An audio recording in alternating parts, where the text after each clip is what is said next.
샬롬. 오늘 또 하나님의 은혜와 평강이 여러분 가운데 함께 하기를 축복합니다. 오늘 또 이 묵상의 말씀을 통해서 나에게 말씀하시는 하나님의 그 말씀을 듣는 은혜로운 시간이 되기를 축복합니다. 이 시간 하나님께서 우리에게 허락해 주신 말씀은 열왕기하 4장 18절에서 37절 말씀입니다. 그 아이가 자랐는데 하루는 그 아이가 자기 아버지가 곡식 베는 사람들과 함께 곡식을 거두고 있는 곳으로 나갔다. 갑자기 그 아이가 아이고 머리야 아이고 머리야 하면서 아버지가 듣는 데서 비명을 질렀다. 그의 아버지는 함께 있는 젊은 일꾼더러 그 아이를 안아서 어머니에게 데려다 주라고 일렀다. 그 일꾼은 그 아이를 안아서 그 어머니에게로 데리고 갔다.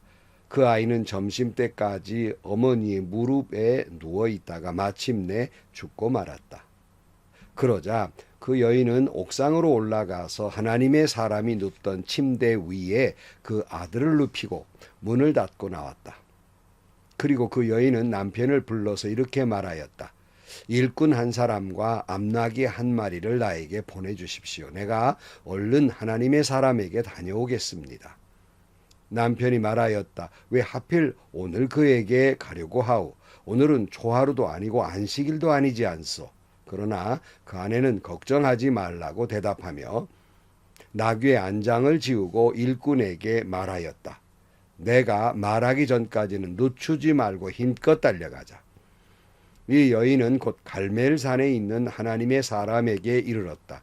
마침 하나님의 사람이 저 멀리서 그 여인을 보고 그의 시종 게하시에게 말하였다. 저기 수넴 여인이 오고 있구나. 달려가서 맞아라. 부인께 인사를 하고 바깥 어른께서도 별거 없으신지 그리고 아이도 건강한지 물어보아라. 게하시가 달려가서 문안하자 그 여인은 모두 별거 없다고 대답하였다. 그 다음에 곧 그 여인은 산에 있는 하나님의 사람에게로 가서 그의 발을 꼭 껴안았다. 게하시가 그 여인을 떼어놓으려고 다가갔으나 하나님의 사람이 말리면서 말하였다. 그대로 두어라. 부인의 마음속에 무엇인가 쓰라린 괴로움이 있는 것 같구나. 주님께서는 그가 겪은 고통을 나에게는 감추시고 알려주지 않으셨다.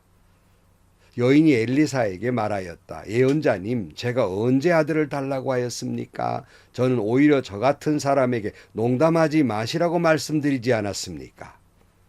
엘리사가 게하시에게 말하였다. 허리를 단단히 묶고 내 지팡이를 들고 가거라. 길을 가다가 어떤 사람을 만나도 인사를 해서는 안 된다. 인사를 받더라도 그에게 대꾸를 해서는 안 된다. 그리고 가거든 내 지팡이를 그 아이의 얼굴 위에 놓아라. 그러나 아이의 어머니는 말하였다.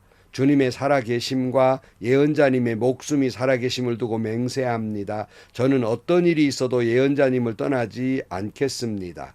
엘리사는 하는 수 없이 일어나서 그 부인을 따라 나섰다. 게하시가 그들보다 먼저 가서 그 아이의 얼굴에 지팡이를 올려놓아 보았으나 아무런 소리도 없었고 아무런 기척도 없었다. 게하시가 엘리사를 맞으려고 되돌아와서 그에게 말하였다. 아이가 깨어나지 않습니다. 엘리사가 집안에 들어가서 보니 그 아이는 죽어 있었고 그 죽은 아이는 엘리사가 눕던 침대 위에 누워 있었다. 엘리사는 방 안으로 들어가서 문을 닫았다. 방 안에는 엘리사와 그 죽은 아이 둘뿐이었다. 엘리사는 주님께 기도를 드린 다음에 침대 위로 올라가서 그 아이 위에 몸을 포개어 엎드렸다. 자기 입을 그 아이의 입 위에 두고 자기 눈을 그 아이의 눈 위에 두고 자기의 손을 그 아이의 손 위에 놓고 그 아이 위에 엎드리니 아이의 몸이 따뜻해지기 시작하는 것이 아닌가. 엘리사가 잠시 내려앉았다가 집안 이곳저곳을 한 번 거닌 뒤에 다시 올라가서 그 아이의 몸 위에 몸을 포개어 엎드리니 마침내 그 아이가 7번이나 재채기를 한 다음에 눈을 떴다. 엘리사가 게하시를 불러서 수넴 여인을 불러오게 하였다. 게하시가 그 여인을 불렀다. 그 여인이 들어오니 엘리사가 그 여인에게 아들을 데리고 가라고 하였다. 그 여인은 돌아와서 예언자의 발에 얼굴을 대고 땅에 엎드려 큰 절을 하고 아들을 데리고 나아갔다. 아멘. 엘리사를 섬겼던 수넴 여인, 뜻하지 않게 원하지 않았지만 아들이 없었던 때에 귀한 아들을 얻게 됩니다. 얼마나 귀한 아들이었겠습니까? 이 아들이 잘 자랐어요. 오늘 18절 말씀, 그 아이가 자라났는데 하루는 그 아이가 자기 아버지가 곡식 베는 사람들과 함께 곡식을 거두고 있는 곳으로 나갔다. 갑자기 그 아이가 아이고 머리야 하면서 아버지가 듣는 데서 비명을 질렀다. 그 아이의 아버지는 함께 있는 젊은 일꾼더러 그 아이를 안아서 어머니에게 데려다 주라고 일렀다. 그 일꾼은 그 아이를 안아서 그의 어머니에게로 데리고 갔다. 그 아이는 점심때까지 어머니의 무릎 위에 누워 있다가 마침내 죽고 말았다. 참, 이 은혜로 얻은 아들, 아버지가 추수하니까 추수하러 따라 나갔다가 갑자기 머리가 아파서 집으로 돌아왔는데 어머니의 무릎 위에서 그가 죽고 만 것입니다. 그런데 여러분, 이 절망적인 순간에 우리가 보는 것은 이 여인의 행동이에요. 모습입니다. 우리 신앙인들은 이런 절망을 만났을 때 어떤 모습이어야 할까 본문을 통해 잘 말해주고 있습니다. 21절 말씀, 그러자 그 여인은 옥상으로 올라가서 하나님의 사람이 눕던 침대 위에 그 아들을 눕히고 문을 닫고 나왔다. 그리고 그 여인은 남편을 불러서 이렇게 말하였다. 일꾼 한 사람과 암나기 한 사람을 나에게로 보내주십시오. 내가 얼른 하나님의 사람에게 다녀오겠습니다. 남편이 말하였다. 왜 하필 오늘 그에게 가려고 하오? 오늘은 초하루도 아니고 안식일도 아니지 않소. 그러나 그의 아내는 걱정하지 말라고 대답하였다. 아들이 죽었는데 이 여인은 조용히 방문을 닫고 남편에게도 아들의 죽음을 알리지 않습니다. 그저 엘리사에게 다녀오겠다는 말만 해요. 영문을 알 수 없는 남편이 왜 굳이 오늘 가려고 합니까? 가는 때가 아니지 않습니까? 라고 물었을 때 걱정하지 마세요 라고 대답을 해요. 이 말을 다른 말로 샬롬입니다. 평안입니다 라고 대답을 한 것입니다. 아니, 아들이 죽은 마당에 그 아버지에게 알리지도 않고 샬롬이라는 인사를 나누다니 도대체 이 여인의 믿음이 어떤 것일까? 다른 여인 같으면 지금 남편이 달래고 달래도 울고 불고 통곡하고 세상이 무너진 것 같은 절망하고 있을 터인데 아들이 죽은 마당에 지금 샬롬이라고 이야기를 하고 있는 거예요. 이 여인의 다음 행동을 보면 그렇다고 결코 마음이 슬프지 않거나 절망적이 않은 것이 아니었어요. 자식 잃은 어미의 마음이 어찌 그냥 보통이겠습니까? 정말 찢어지는 듯한 마음은 똑같았지요. 그러나 그 절망적 슬픔 속에서 그 다음 스텝이 중요해요. 그 다음 해석은 샬롬이에요. 절망을 만났지만 샬롬이라고 이야기하고 있어요. 해석하고 있습니다.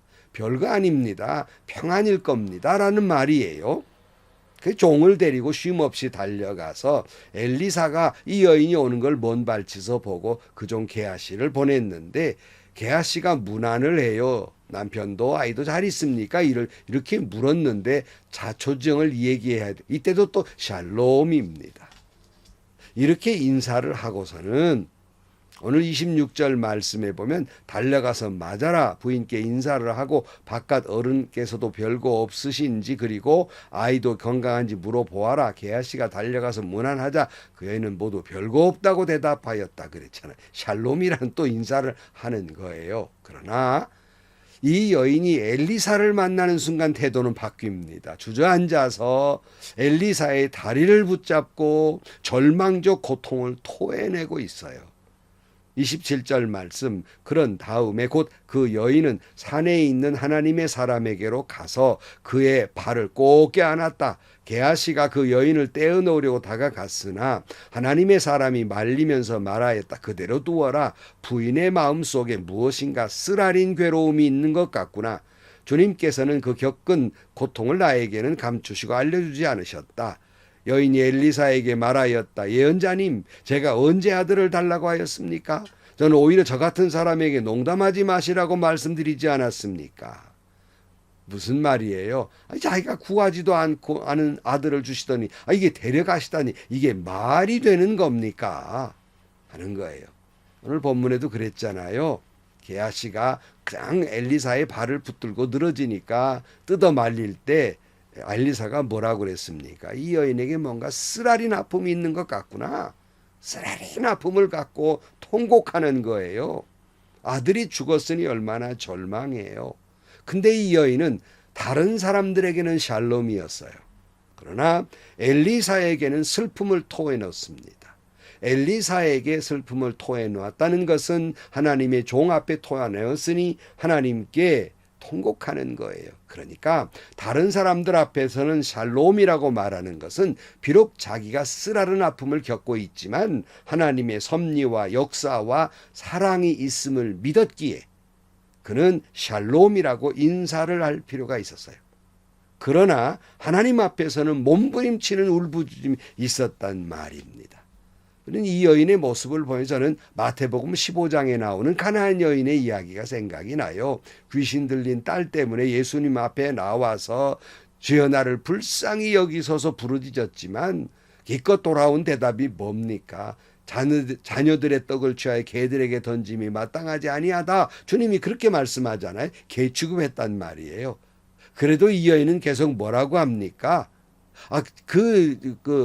개도 주인의 상에서 떨어지는 부스러기를 먹지 않습니까? 온전한 건 바라지도 않습니다. 부스러기만한 은혜라도 내게 주옵소서라고 은혜를 구할 때 개 취급을 해도 좋으니 온전한 건 아니더라도 좋으니 은혜를 달라고 갈망할 때 그 믿음이 크다. 내 소원대로 되리라고 말씀하셨지 않습니까? 자식이 귀신이 들렸거나 자식이 죽은 마당에 이 체면 저 체면 차릴 이유가 뭐 있습니까? 그저 주님 붙잡고 불쌍하게 주옵소서, 부스러기 같은 은혜로 주옵소서 갈망하고 부르짖을 뿐입니다. 그러자 엘리사가 그 종 게하시를 보내려 했지만 여인은 엘리사가 직접 가기를 원해서 엘리사가 이제 이 여인의 집에 가서 자신이 눕던 침대에 누워있는 이 아이 위에 몸을 포개어 생명을 전합니다. 2번씩이나 생명을 전할 때 7번 재채기라고 이 아이가 살아나게 됩니다. 사실 성경에 여러분 죽은 사람이 살아났다는 이야기는 몇 번 나오지 않는 귀한 일입니다.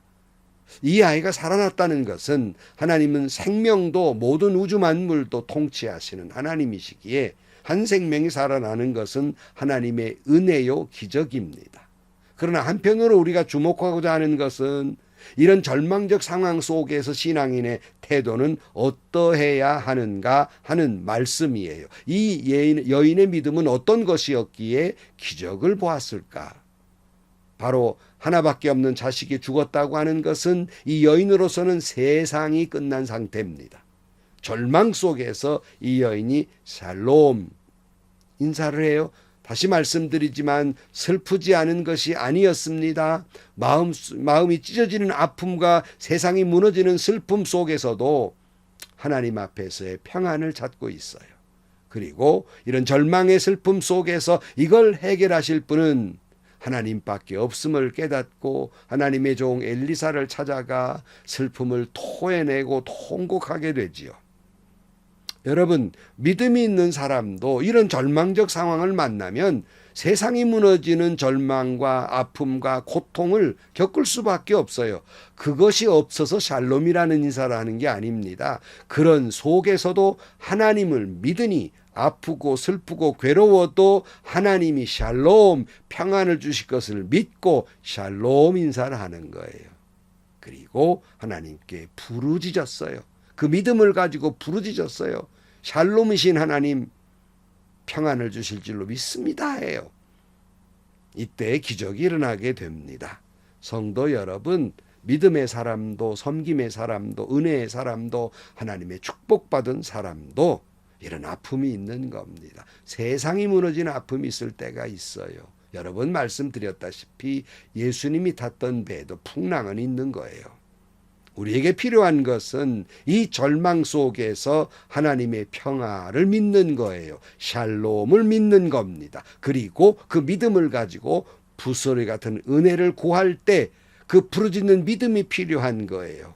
그럴 때 하나님은 여러분 세상이 무너지는 슬픔도 거두어 갈 것이고 절망도 거두어 갈 것이고 모든 것은 이 아이가 살아난 것처럼 다시 살아나게 될 것입니다. 은혜 위에 은혜를 베풀어 주실 것입니다.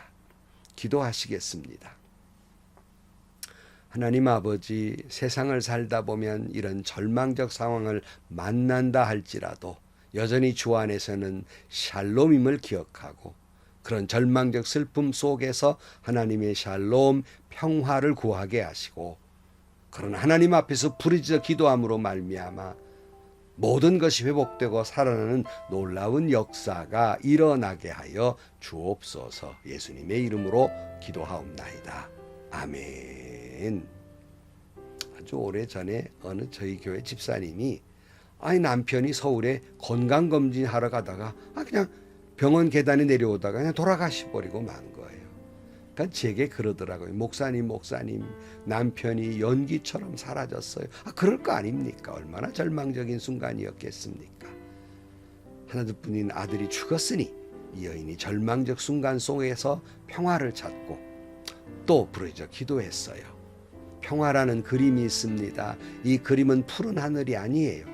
잿빛 하늘에 비바람 폭풍우가 몰아칠 때 폭포가 쏟아지는 그 바위 속에 작은 둥지 속에 있는 새 한 마리, 그가 평화예요. 평안이에요.